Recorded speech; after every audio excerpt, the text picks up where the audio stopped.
sa inyo, iyang gobyerno ni Bongbong Marcos, papunta yan sa bangin. Oh, nahulaan mo. Maniwala kayo sa akin at sa hindi. Wala pa tayong sinasabing bihira yung hindi nagkakatotoo, mga kaibigan. Yan pong itong gobyerno ni Bongbong Marcos, patungo sa bangin. Bakit? Napasok na sila ng sindikato eh. Hindi nyo alam kung sino nag-a-appoint sa gobyerno. Baka kala ninyo. Isipin mo yan, oh. Yan ba, maiisip mo si Ochoa magiging isa sa mga screening committee Oo. ng mga government appointees sa gobyerno ni Bongbong Marcos? Katunayan yung bayaw niya ay na-appoint. Ewan ko lang kasi nung una raw, kasama ito, di ko malaman kung pinatanggal. Kaya nag-aaway daw yung mag-asawa, mga kaibigan. At dyan, merong maruming balita riyan, kung bakit nakapasok si Ochoa sa kampo ni Marcos. At itong si Putol, mga kaibigan, ano yan, tumaya ng pera yan eh. Pumondo yan eh. Ganon? Isipin ninyo Of all people, Executive Secretary ni Pinoy sasama kay Marcos, kasama ng lihim. Nung una yan, naki-isko eh. Siguro doon siya pinadala para dito sa Manchurian candidate. Yun ang mission niya. Doon sa likod ni Isko Moreno.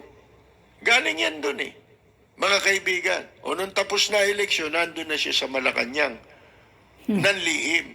Walang appointment, pero sila nag-i-screen ng appointment. Grabe, Kaya, pintatawanan ko lang kayong mga patay gutom na loyalist, mga kaibigan. Patay Hanggang ngayon, gutom na loyalist. Wala nakapwesto sa inyo.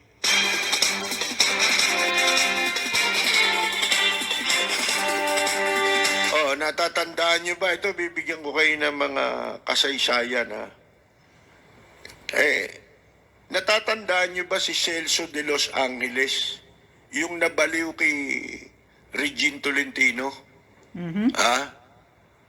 Mga kaibigan, na namatay sa cancer? Hindi nyo ba alam yan ang dating, di ba, napakalakas nung kay Gloria? Yung legacy.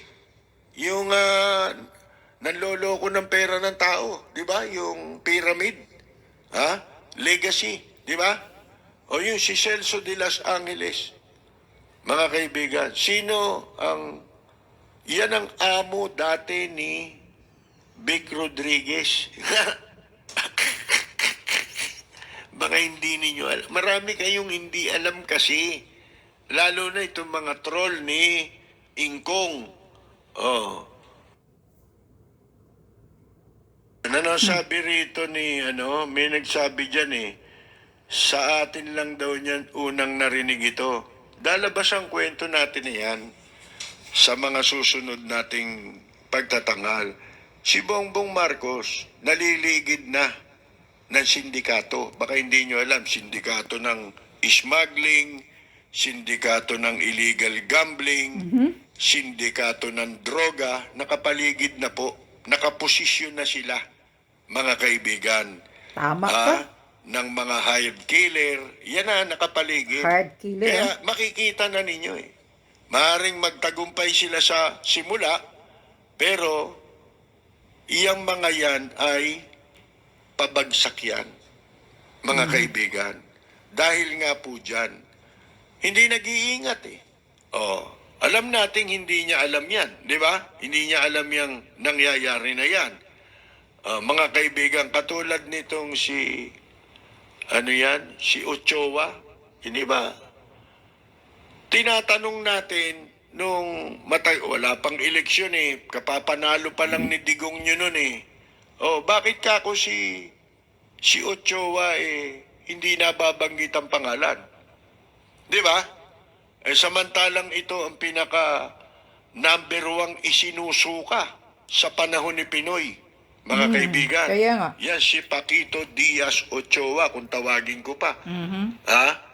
O bakit?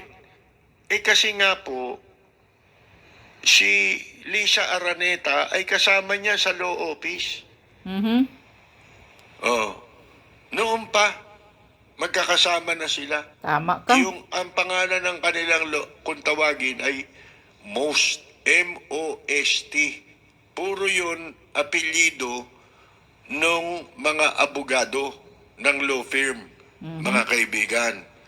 Isipin mo, sila rin ang humahawak ng kaso, mga kaibigan, di ba? Pagka, alam nyo na tinanin nyo ngayon, no? Ang gulo na ng nangyayari, nag-uumpisa pa lang. Wala nang direksyon ito. Yan si Robin Padilla, papel lang yan, sumunod maging bantay nila digong nyo. At yan ang kapanipaniwala kasing pwede nilang ipagmalaki na nanalo kasi kilalang tao. Pero hindi nila may paliwanag Ito tanong ko, ito paliwanag nila. Si Robin Padilla, alam nating lahat, iboboto yan ng mga tanga. Correct Di ka. ba? Ng mga bobo. Bobo yan tanggap na natin yan Mananalo. Kasi marami yan Popular. Gremlin yung mga yan mga kaibigan Sikat. Yung mga lasenggo, yan. Yung mga yung mga taong malayo sa katwiran. Iboboto yan. Pero, Mahilig sa drama. number one Nasaan ang question? Doon sa nag-number one siya. Mga kaibigan, paano mong ipaliliwanag yun? Ibig mong sabihin, pati matitinong tao, ibinoto yan. Bakit? Ano nakita nila riyan? Si Robin Padilla ba nakita ninyong umikot?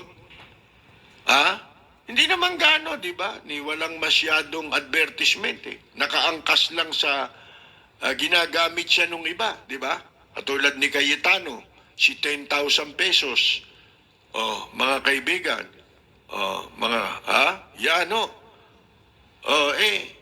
Bakit? Paano nangyari yun? Ibinoto ka rin nun? Parang ganito. Nung tumakbo si Lito Lapid 2016 ba? Iyan, inutil talaga yan dito, Lapid. Walang nagawa sa bayan.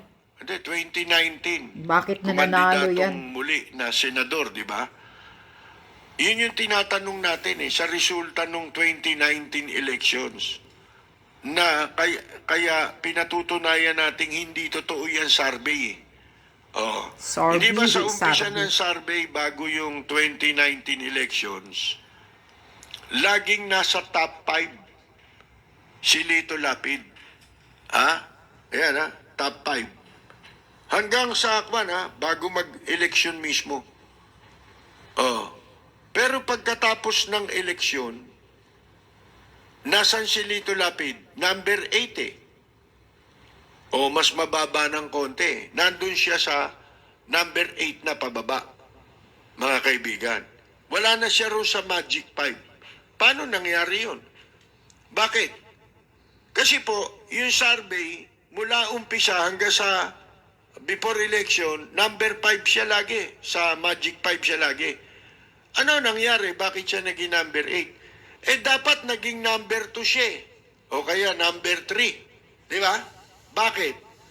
Kasi nung panahon na yon na survey ng survey, wala pang black voting.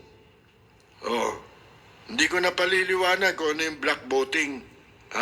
Basta wala pang black voting nun.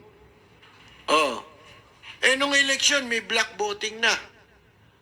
Di ba, ang tendency ng black voting, binoto siya Kasama siya sa ibinoto Kaya nga.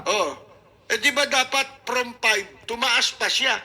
Yun ang kwa nun Yun ang logic nun Yun ang sentido común. Di ba? Sentido bakit común. bumagsak siya sa 8? Nung nagna-number, nasa Magic 5 siya, ano sabi? Hindi kasi, katatalo lang niya nung nakaraan 2016, tumakbong mayor, talo. Tapos 2019, ang taas kagad sa Senate. Mga kaibigan. Ano sabi nila? Paliwanag ng survey. Baka raw ang probinsyano. Sipin mo, ang probinsyano, okay pa rin. Tanggapin natin, halimbawa, ang probinsyano ang naging dahilan. Ito, pinaliliwanag ko noon pa. Ano sabi ko? Kung talagang nakatulong kay Lito Lapid ang, ano tawag mo dyan?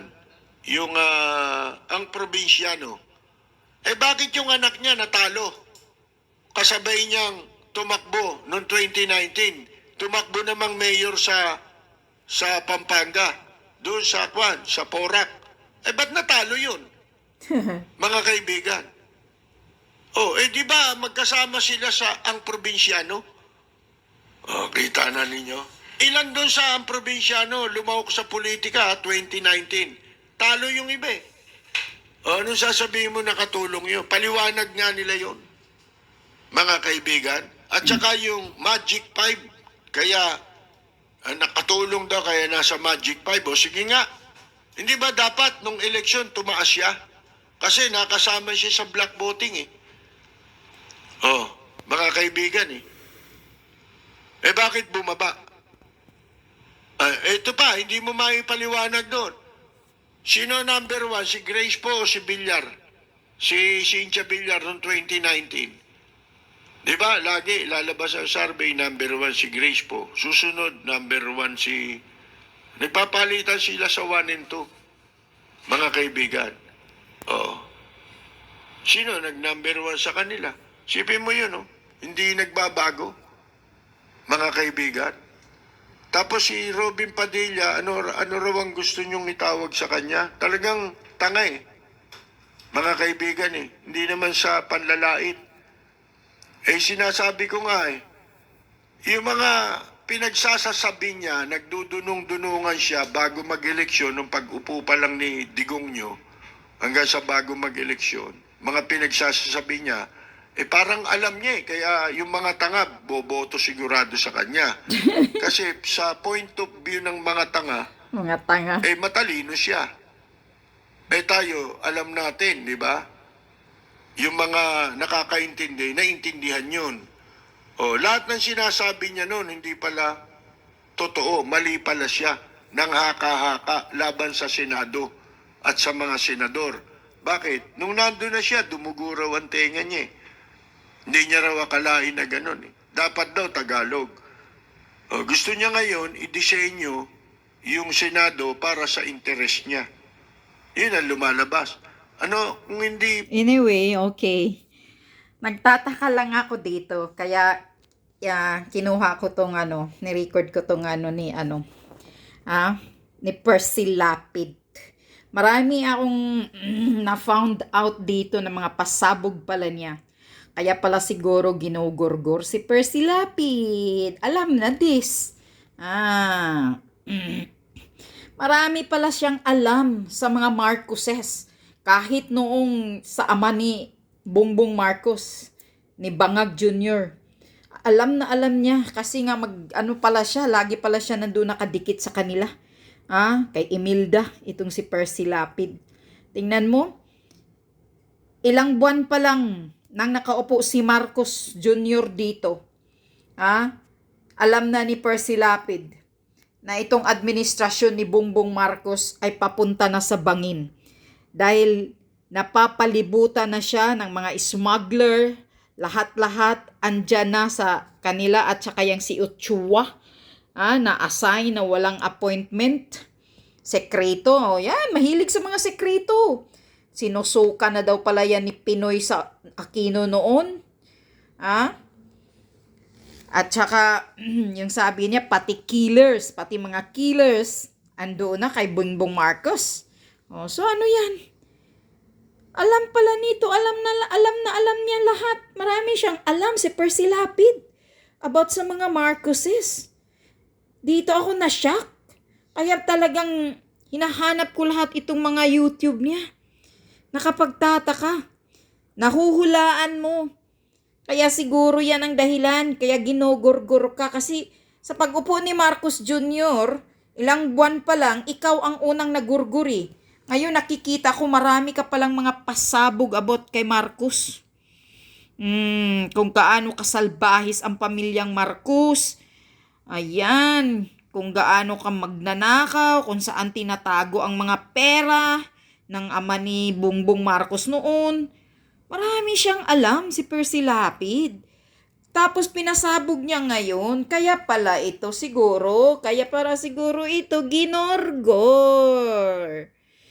Yun. Gusto ko lang ito, kinuha ko to para malalaman ng taong bayan. Kasi mas nakakapapaniwala itong mga sinasabi ni Percy Lapid. Dahil marami siyang alam. Talaga kasi madikit siya sa Malacanang noon. Sa ama pa ni BBM. Mga taong bayan, pakinggan nyo ang mga video ni Percy Lapid na isi-share ko sa YouTube ko. August 1 niya to sinasabi itong administrasyon ni BBM ay papunta na sa bangin. Tingnan mo, nahulaan niya. Ilang buwan pa lang siguro si bangag nitong nakaupo. Marami talaga siyang nahuhulaan about kay Marcos Jr. at ay Diyos ko po. Grabe pala talaga itong pamilyang Marcos. Puwera gaba. Mga demonyo.